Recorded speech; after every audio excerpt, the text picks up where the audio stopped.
Hey everyone, good morning. I'm Priyanshu Agrawal and welcome back to my YouTube channel. Now we are going to solve today's Leetcode daily challenge, which is minimum operations to make a uni-value grid. Okay, so let's see what is this question and how we can solve it.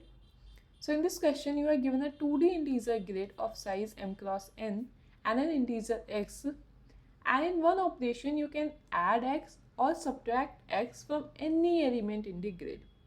Okay, and what is a uni-value grid? A uni-value grid is a grid where all the elements of it are equal. Means all the elements in the grid should be equal. Then we can call it as a uni-value grid.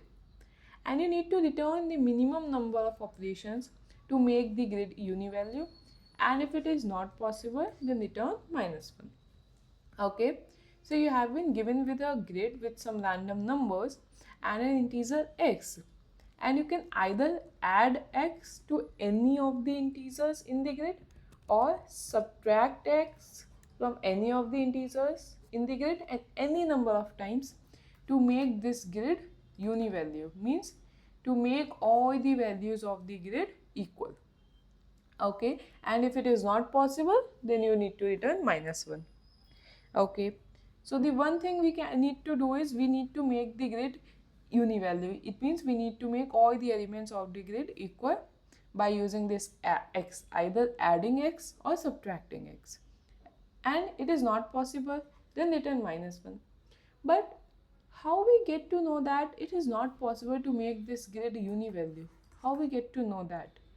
Okay, first let's see this example that how we can make this grid uni-value, then we will come to that point as well. Okay, so our grid is 2, 4, 6 and 8, right? Cool. And our x is 2. Okay, so how we can make this grid uni-value? Either we can make all the values as 2, either we can make as 4 or 6 or 8, right? Okay, so let's try making 2 first. If we want to make 2, then its difference is already 2, like 2 minus 2 is 0 and 4 minus 2 is 2, and we can subtract 2 from 4. So how many operations it will need? 1. Okay, 6 minus 2, 4. Okay, and 4 by 2 is 2. It means we need to subtract 2 times. It means like 6 minus 2 minus 2. So we need to subtract 2 times from this, and then only we can make it as 2. Okay, so it needs 2 operation. Okay, so 8 minus 2, 6. Okay, how many operations it will need? 6 minus 6 by 2.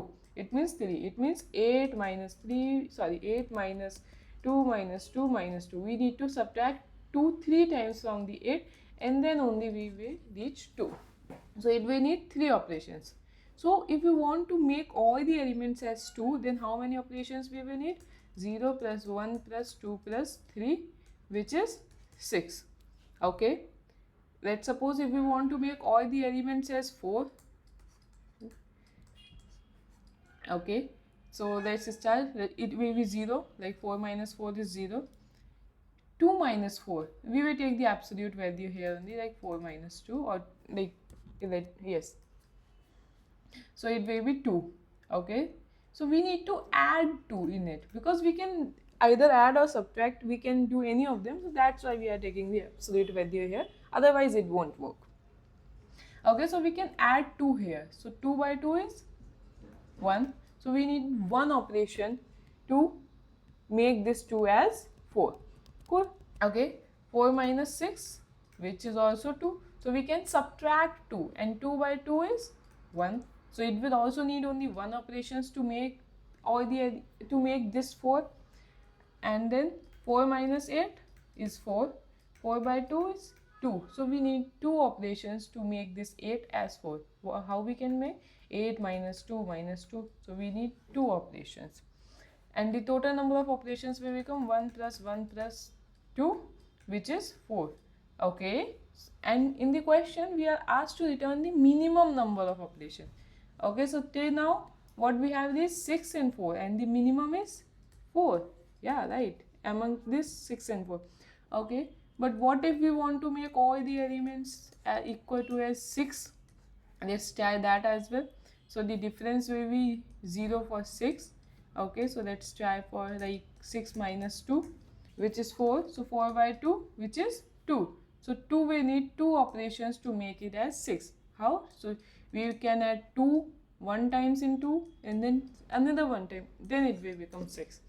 Okay, now let's come to 4. So 6 minus 4, which is 2. So by 2, so 4 we need one operation. Now let's calculate for 8.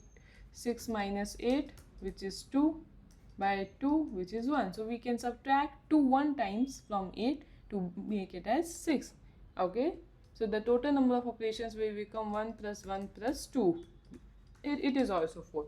So till now our minimum number of operations is 4.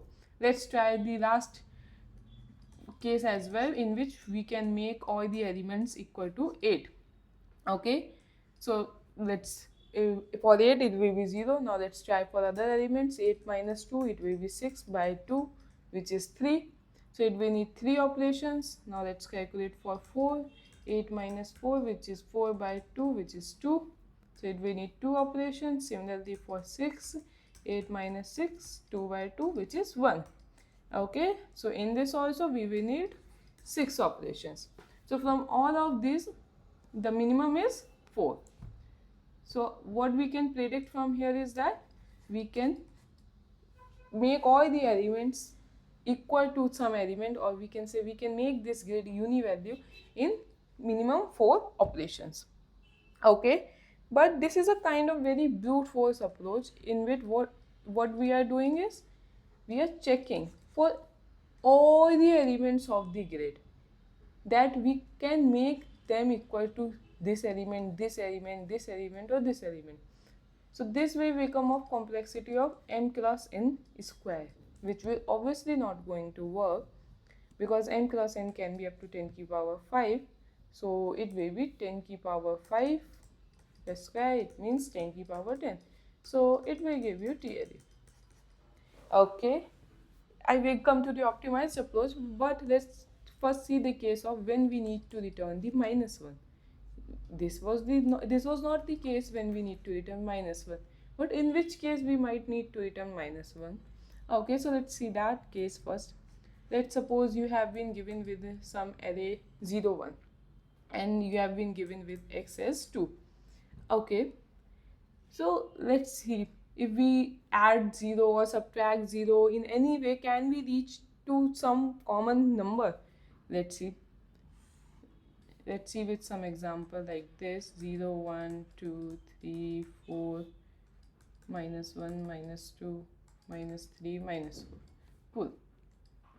Now if we start from 0, let's start adding 2 in the 0. So we will come to this 2 now, or we can come to this 2, or if we subtract 2 from 0, then we will come to this point, then we will come to this point, right? Okay, let's see for 1. If we start adding 2 in the 1, then we will come to this point, or then we will come to this 5 1. Or if we start subtracting 2, then we will come to this, then we will come to this. So can you see, is there any point of intersection between these two? No.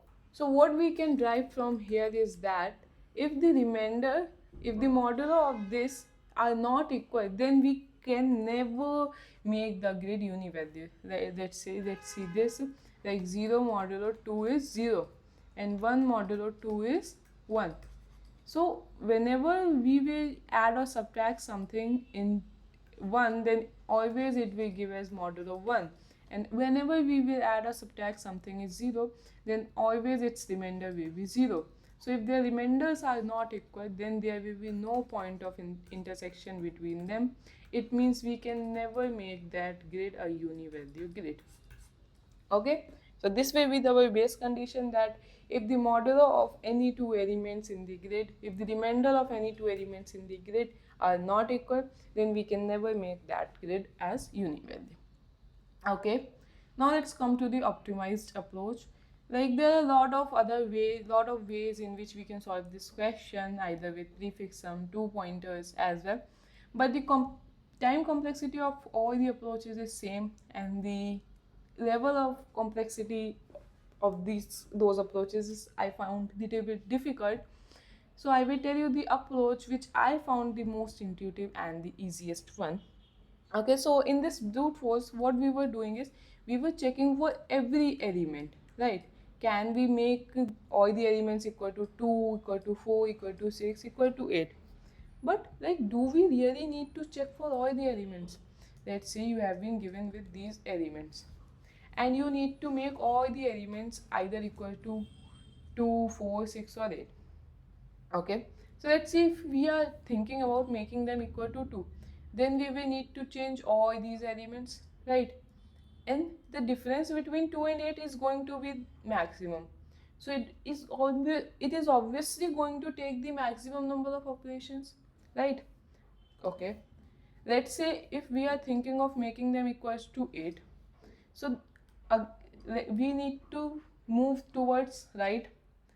In this case also, the difference between 2 and 8 is going to be maximum, and this is going to take the maximum number of operations. Okay, but what if we can come to some middle approach, middle standard, like either 4 or 6, as we have seen in this case as well.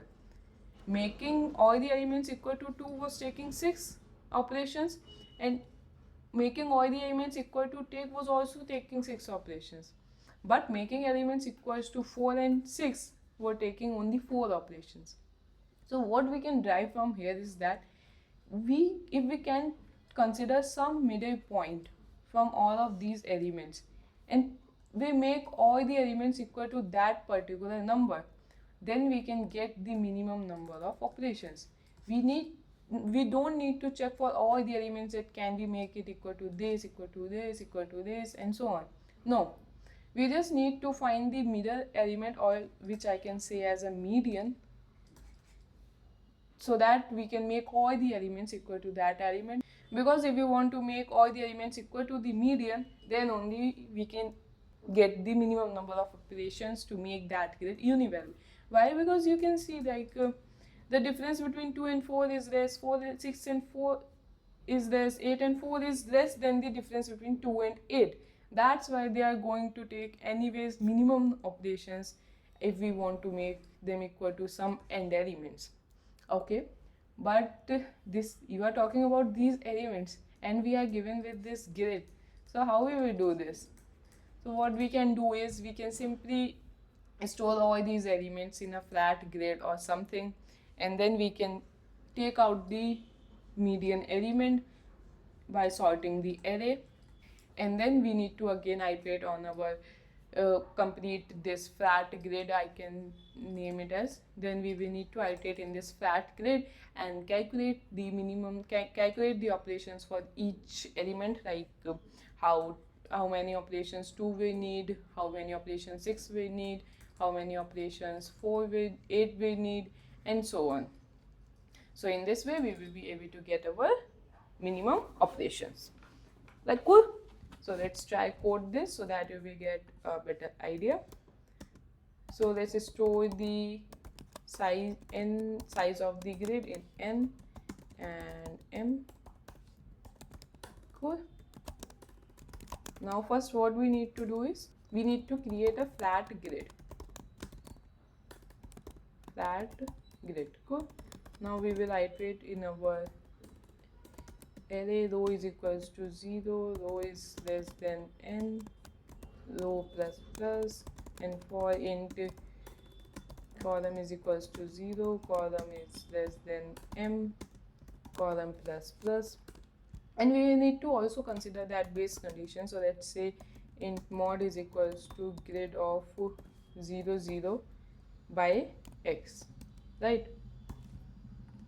So if the remainder of any of these elements is not equals to x, modulo x is not equals to mod, then what do? We will simply return -1. Otherwise what we need to do, we need to simply push the elements in our flat grid, right? Cool. Now what we need to do, we need to find the median. So int median is equals to flat grid m cross n, which is the size of the flat grid, by 2. So median is the middle element of our grid.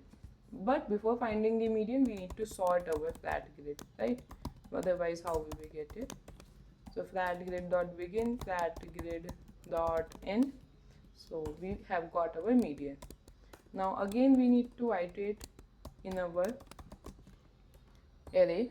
Let's say row is equals to 0, row is less than n, row plus plus, and int column is equals to 0, column is less than n, column plus plus, and we need to find the absolute difference between grid of row, column minus median, right?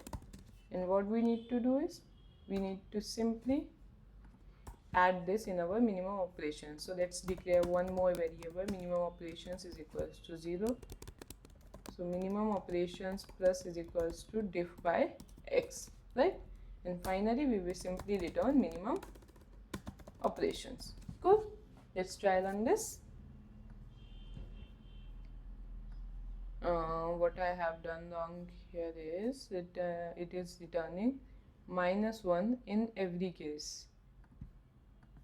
Yeah, so maybe here is something wrong. Oh, this should also be mod. Yeah, let's try run this again. Yeah, it's working fine. Let's try submitting it.